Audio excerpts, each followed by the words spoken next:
Perspective with Amit में आपका स्वागत है। पिछले 20-22 दिन से जो भी लोग इस देश में एजुकेशन से किसी न किसी प्रकार से जुड़े हुए हैं, खुद एजुकेटेड हैं, बच्चों को पढ़ा रहे हैं, परिवार के अंदर लोग हैं जो पढ़ रहे हैं, एक न एक बात तो निकल के आ रही है कि कुछ ना कुछ बदलाव तो ज़रूरी है। एजुकेशन सिस्टम जैसे हमारे देश में, जिस तरीके से हमारे देश में उसमें जो एग्ज़ाम्स होते हैं, जो हम शुरू से कहते थे अपने बचपन से, और हमारे से पहले की जनरेशन्स भी कहती थी कि सब एग्ज़ाम्स में इंडिया के अंदर लर्निंग नहीं है, क्रैमिंग है। तो जो एजुकेशन सिस्टम पे आज एक प्रहार किया गया है, उसके सपोर्ट में आपको और मुझे आने की ज़रूरत है, क्योंकि ये मेरे देश के भविष्य का मामला है। और दोस्तों, आपको ये किसको नहीं मालूम कि जो मेडिकल की सीट होती है प्राइवेट सेक्टर में करोड़ों के रुपए पे जाती है। माँ बाप डॉक्टर हैं तो चाहते हैं बच्चे भी डॉक्टर बने, और उसके लिए बच्चे नीट का एग्ज़ाम देते हैं। अब जो बेसिक प्रॉब्लम यहाँ से शुरू होती है कि आप चाहे सीए की पढ़ाई देख लें, वकालत की पढ़ाई देख लें, जो अच्छी वकालत में जो बड़ी नेशनल यूनिवर्सिटीज़ हैं, आप नीट के एग्ज़ाम देख लें, आप आईआईटी के देख लें, सब जगह जो सप्लाई है, जो नंबर ऑफ़ स्टूडेंट्स हैं, वो बहुत ज़्यादा है और इनकी डिमांड बहुत ज़्यादा है इन कोर्सेज़ की। लेकिन जो इंस्टीट्यूशंस हैं जहाँ पे इन बच्चों ने जाके पढ़ना है, आईआईटी हैं, आईएम्स हैं, आपके जो मेडिकल कॉलेजेस हैं, वो बहुत कम हैं। तो उसमें क्या होता है कि कुछ पब्लिक जो कॉलेजेस हैं वो तो नीट के थ्रू ले लेते हैं। प्राइवेट के अंदर अगर आपकी रैंकिंग नीचे है तो आप प्राइवेट के थ्रू मेडिकल कॉलेज में प्राइवेट में चले जाइए।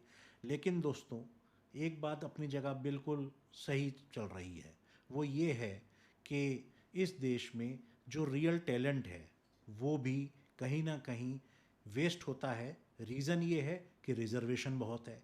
अगर आप रिज़र्वेशन में होने के बाद भी निकल जाते हैं तो बात ये आती है, जो डॉक्टरी जैसी सेवाएं हैं उनमें ये आता है कि क्या आप इतने इंटेलिजेंट थे, क्या आप इतने कैलिबर आप रखते थे कि आप एक अच्छे प्राइवेट कॉलेज में नहीं बल्कि एक पब्लिक कॉलेज में नीट में आप रिजर्वेशन में निकल गए और उसके बाद जो है आप डॉक्टर बन गए। तो क्या आपके जो विश्वसनीय हैं, जो आपके जो स्किल्स हैं, क्या उन पे कोई डिपेंड कर सकता है? तो एक ये भी बात आती है। अब दोस्तों, ये होता है कि आपने एक बड़ा मोर्चा आपने बुलाया, सोनम वांगचुक वहाँ पे फास्ट पे बैठे रहे। अब एक दिन पुलिस जाती है, जब पुलिस को लगता है कि ये तो पार्लियामेंट हाउस में कूच करेंगे, तो पुलिस वहाँ पे डंडे बरसाती है और इसका भेदभाव नहीं करती कि आप 15 साल के बच्चे हैं कि आप 55 साल के टीचर हैं। स्कूल में आप स्कूल से छुट्टी करके वहाँ जा रहे हैं और आप चाहते हैं कि आपकी आवाज़ सुनाई दे, तो पुलिस जो है उस चीज़ को कंसिडर नहीं करती।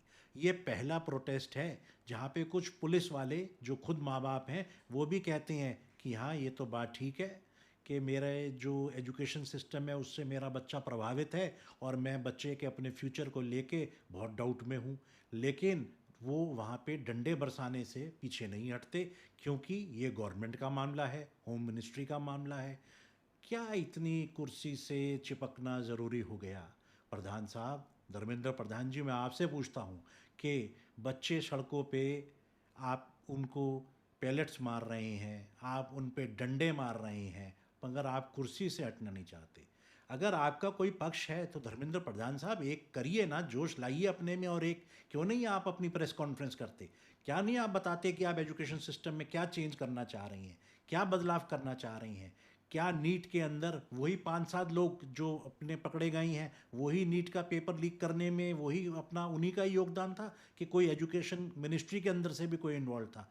आप क्यों नहीं एक प्रेस कॉन्फ्रेंस करके ये बताते कि बच्चों, आपका जो एजुकेशन सिस्टम है उसको हम किस तरीके से आगे बदलाव लाएंगे, या एजुकेशन सिस्टम में क्या खामियां हैं जिसको बीजेपी गवर्नमेंट दूर करना चाहती है? मुझे समझ नहीं आता कि ये बीजेपी गवर्नमेंट जो है, मैं बीजेपी गवर्नमेंट की कोई खिलाफत नहीं कर रहा, क्योंकि खिलाफत करेंगे तो आपको पता है कि यहाँ पे ईडी का नोटिस आ जाए। हालांकि मैं कोई इतना अमीर आदमी नहीं हूँ कि मुझे ईडी के नोटिस से डर लगता हो, लेकिन हाँ, ये ज़रूर है कि आप कहीं ना कहीं बच्चों को जीवन जो यहाँ पे एजुकेशन के थ्रू देना चाहते हैं उसमें बहुत बड़ी खामियां हैं। उस सिस्टम को अगर आप सुधारेंगे तो इसका एक ही तरीका है कि टू वे डायलॉग होना चाहिए, बच्चों के माँ बाप के साथ, बच्चों के प्रोफेसर्स के साथ, बच्चों के साथ, और ये सब मिलके एक मंच पे बैठना चाहिए, अक्रॉस द टेबल इस पे बातचीत होनी चाहिए और ये निकलना चाहिए कि आज हमारा देश अगर गूगल का सीईओ या माइक्रोसॉफ्ट का सीईओ दे सकता है तो बाकी क्यों नहीं।